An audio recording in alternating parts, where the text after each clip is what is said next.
Assalamualaikum warahmatullahi wabarakatuh. Pada video pembelajaran ini, kita akan membahas tentang larutan elektrolit dan larutan non-elektrolit. Tahukah kamu, pada saat banjir melanda suatu daerah, pihak PLN akan mematikan aliran listrik di daerah tersebut. Hal ini untuk mencegah penduduk tersengat listrik. Mengapa demikian? Apakah air banjir dapat menghantarkan arus listrik? Jawaban dari pertanyaan tersebut akan terjawab pada materi yang akan kita pelajari.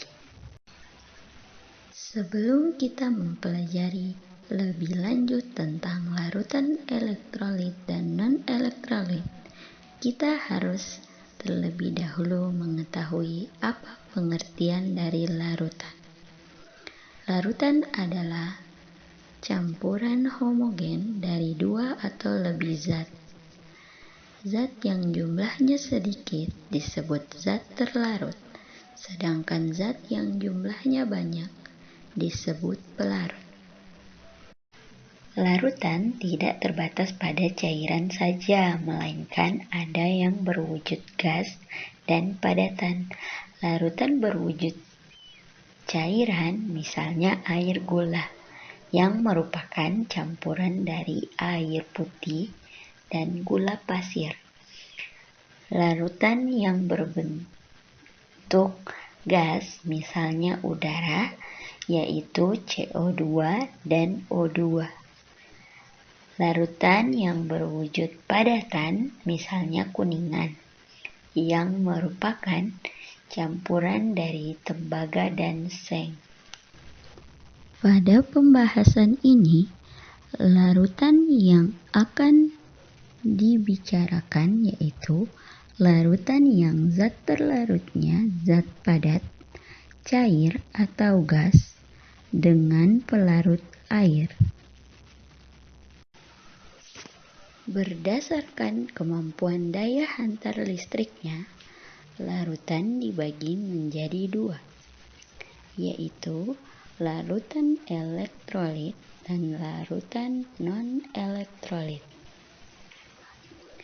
Larutan elektrolit adalah larutan yang dapat menghantarkan arus listrik, sedangkan larutan non-elektrolit adalah larutan yang tidak dapat menghantarkan arus listrik. Larutan elektrolit dapat dibagi menjadi dua, yaitu larutan elektrolit kuat dan larutan elektrolit lemah.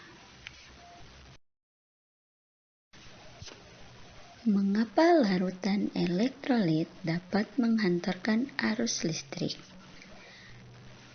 Pertanyaan ini pertama kali dijawab oleh Arrhenius pada tahun 1884.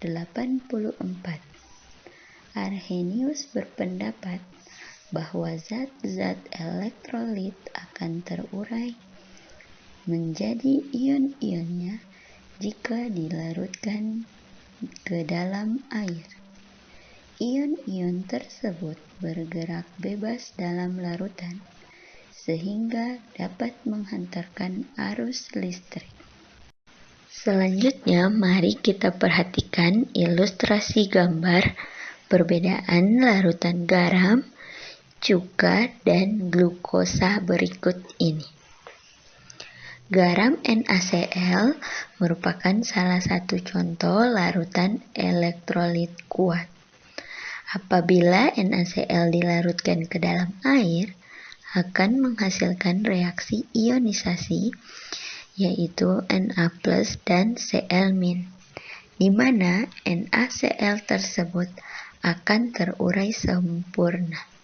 Sebagai ilustrasi, jika kita memasukkan 5 partikel NaCl ke dalam air, maka seluruhnya akan terion menjadi 5 ion Na+ dan 5 ion Cl- yang dapat bergerak bebas, sehingga dapat menghantarkan arus listrik.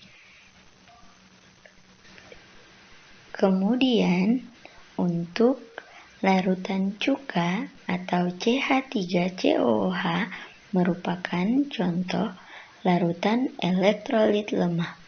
Misalnya, jika kita melarutkan CH3COOH ke dalam air, akan menghasilkan ion CH3COO- dan H+, di mana CH3COOH tersebut hanya terionisasi sebagian. Sebagai ilustrasi, jika kita memasukkan 5 partikel CH3COOH ke dalam air, maka tidak semua menjadi ion CH3COO- dan H+, melainkan masih ada yang terdapat dalam bentuk molekul, yaitu CH3COOH. Reaksinya juga disebut reaksi reversibel karena dapat balik. Kemudian ditandai dengan arah panah 2 arah. Adapun untuk larutan glukosa atau C6H12O6 merupakan contoh larutan non-elektrolit. Apabila glukosa dilarutkan ke dalam air, tidak akan terion. Sebagai ilustrasi, jika kita memasukkan 5 partikel glukosa ke dalam air, maka di dalamnya hanya akan ada 5 partikel glukosa tersebut. Tidak ada ion yang dihasilkan, sehingga tidak dapat menghantarkan arus listrik. Selanjutnya kita akan membahas mengapa terdapat perbedaan ionisasi dari larutan elektrolit. Hal ini disebabkan oleh derajat ionisasi. Kemampuan suatu zat untuk mengion dalam larutannya dinyatakan dengan derajat ionisasi atau alfa. Derajat ionisasi adalah perbandingan antara jumlah zat yang terionisasi dan jumlah zat mula-mula. Dapat juga dirumuskan sebagai berikut. Nah, pada larutan elektrolit kuat, zat-zat terurai sempurna menjadi ion-ionnya, sehingga nilai alfa sama dengan 1. Artinya, perbandingan antara zat yang terionisasi dan zat mula-mula adalah sama.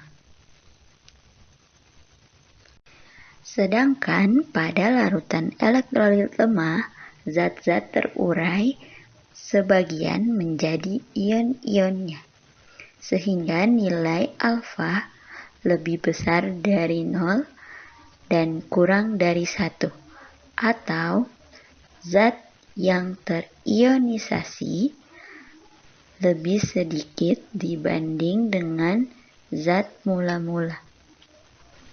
Pada larutan non-elektrolit, zat-zat tidak terurai menjadi ion-ionnya, sehingga alfa sama dengan 0, atau tidak ada zat yang terionisasi. Nah, itu tadi penjelasan tentang larutan elektrolit dan non-elektrolit. Bagaimana? Apakah adik-adik sudah memahaminya? Semoga paham ya dengan materi ini. Untuk lebih memahami materi ini, kerjakan tugas berikut dan kumpulkan kepada guru pada saat pertemuan di kelas. Sampai jumpa. Assalamualaikum warahmatullahi wabarakatuh.